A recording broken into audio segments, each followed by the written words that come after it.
Hello students, in this session we are going to continue with exercise number 4.2. Question number 6. A cottage industry produces a certain number of pottery articles in a day.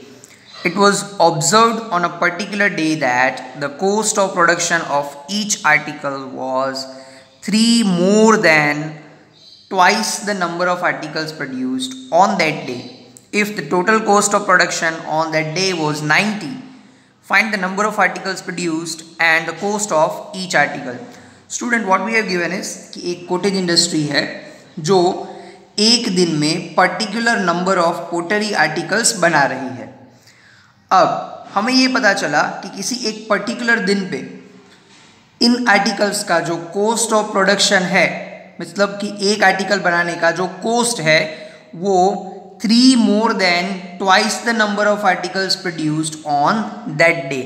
यानी कि उस particular day पे जितने articles produce होते हैं उसके twice में अगर हम 3 ऐड कर दें तो हमें उस दिन बनने वाले एक आर्टिकल का कॉस्ट जो है वो मिल जाएगा. ठीक है. अब if the total cost of production on that day was 90, अब अगर उस दिन का टोटल कॉस्ट ऑफ प्रोडक्शन जो है वो 90 रुपीज़ है तो हमें ये फाइंड करना है कि उस दिन कितने आर्टिकल्स बने हैं और हर एक आर्टिकल का कॉस्ट कितना है. ठीक है. Let us solve it. So first of all let number of articles produced on a particular day, यानी कि हम जिस दिन की बात कर रहे हैं उस दिन सपोज x जितने आर्टिकल्स जो है वो प्रोड्यूस हुए हैं. ठीक है. Now cost of production of one article is equal to twice the number of articles produced plus 3. उस दिन जितने आर्टिकल्स प्रोड्यूस हुए हैं उसका ट्वाइस करके उसमें अगर हम 3 प्लस कर दे तो हमें एक आर्टिकल का कॉस्ट ऑफ प्रोडक्शन जो है वो मिल जाएगा. ठीक है.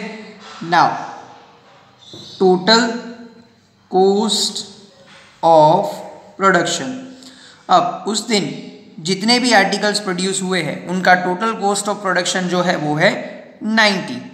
ठीक है. अब अगर एक आर्टिकल का cost of production 2x plus 3 है तो x जितने आर्टिकल्स का कितना होगा, that is we have to find out by multiplying this.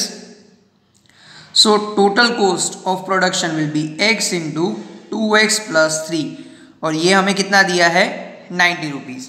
अब हमें इस इक्वेशन को सॉल्व करके x की वैल्यू फाइंड करनी है. So let us do it. First of all ये x को ब्रैकेट में मल्टीप्लाई कर दो. 2x into x, that will be 2x squared plus x into 3, that will be 3x is equal to 90. अब ये 90 को लेफ्ट हैंड साइड ले लो. what do we have is 2x squared plus 3x minus 90 is equal to 0.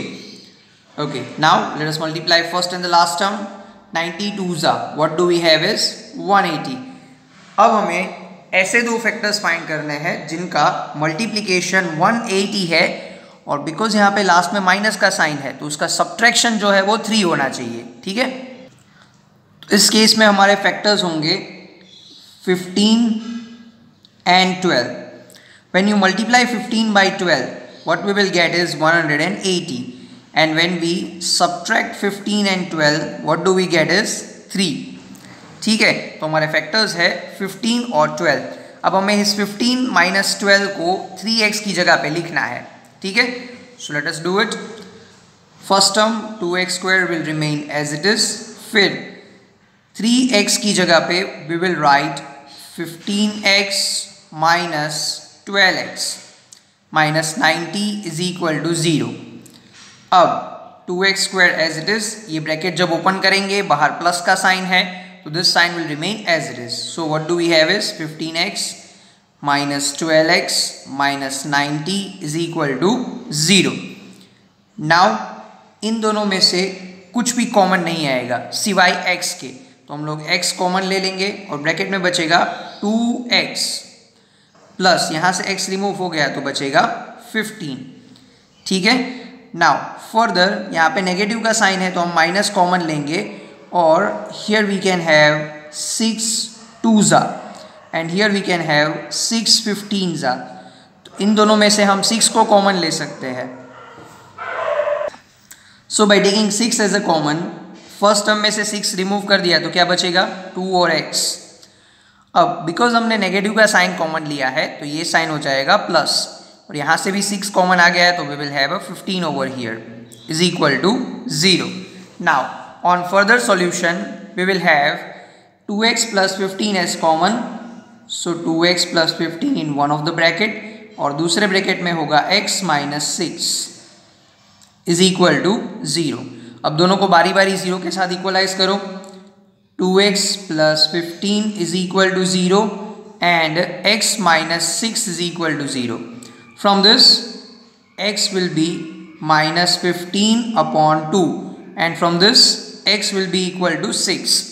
अब x मतलब number of articles produced, तो number of articles कभी negative में नहीं होते। किसी भी चीज़ का अगर हम नंबर ऑफ फाइंड कर रहे हैं तो वो कभी नेगेटिव तो हो नहीं सकता। That means as number of articles produced can never be negative. So number of articles produced is equal to 6। अब नेगेटिव नहीं हो सकते तो दूसरा वैल्यू कौन सा है 6 है, तो इसका मतलब उस दिन 6 आर्टिकल्स प्रोड्यूस हुए हैं। ठीक है, and cost of production of one article जिसकी हमने फॉर्मूला बनाई है 2x प्लस 3। अब इस 6 को इसमें पुट कर दो, we will have 2 into 6 plus 3 that is 6 2 12 plus 3 that is equal to 15। तो उस दिन 6 आर्टिकल्स प्रोड्यूस हुए हैं और एक आर्टिकल को बनाने का कॉस्ट है 15 रुपीज़। क्लियर?